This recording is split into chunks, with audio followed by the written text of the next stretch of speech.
I recently traveled to the mother house of the Franciscan Sisters of Perpetual Adoration, the order of Catholic nuns who taught at St. Mary's Indian Boarding School on the Bad River Reservation in Wisconsin, where my mother attended school in the 30s and 1940s.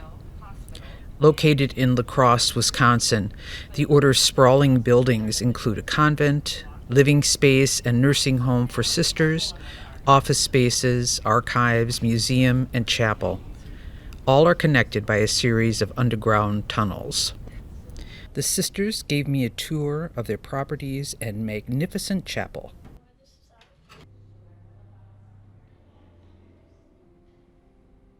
This inlay is mother of pearl. Mother of pearl, and this is all marble. The altars are marble. Carrara marble from Italy.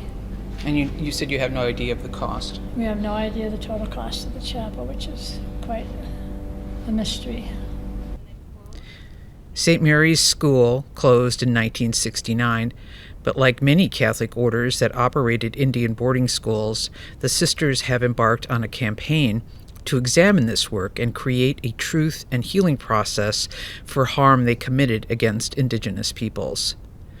The sisters are digitizing their boarding school archives and making them available to the Bad River tribe. So tell me a little bit about, what the order is doing regarding its history at the St. Mary's Indian Boarding School in Odana on the Bad River Reservation, which I understand is the only Indian boarding school that the sisters taught at. Is that correct? That's correct. We administered it from 1883 to 1969.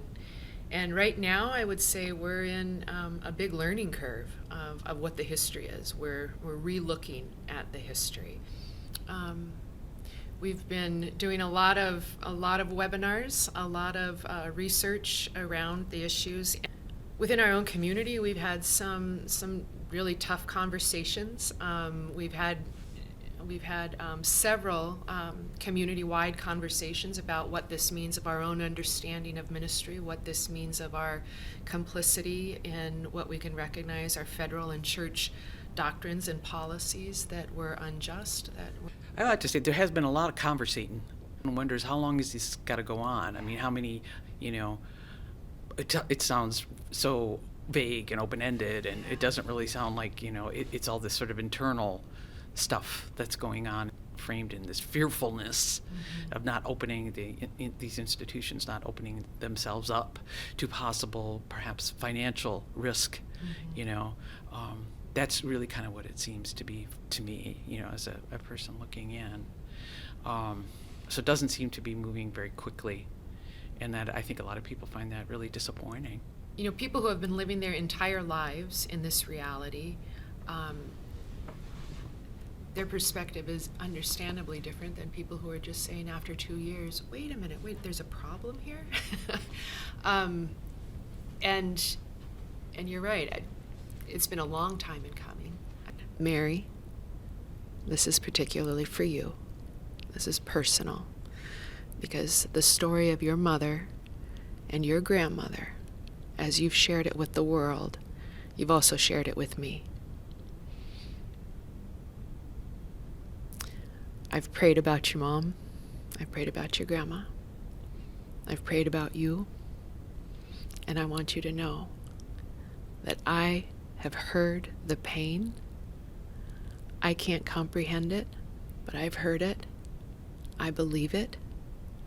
And as the president of the Franciscan Sisters of Perpetual Adoration, I am sorry.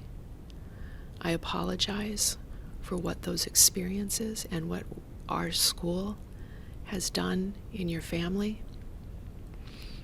I am sorry, and know that I will continue to pray, because I think that this conversation right now is part of a bigger picture that neither one of us knows, who's holding it. We bless you in the name of the Lord. Miigwech. Thank you. The sisters' apology and blessings were unexpected, but represent an important first start towards healing. True reconciliation, however, demands action from all Catholic Indian boarding school entities. That action includes opening all church archives to survivors and their families.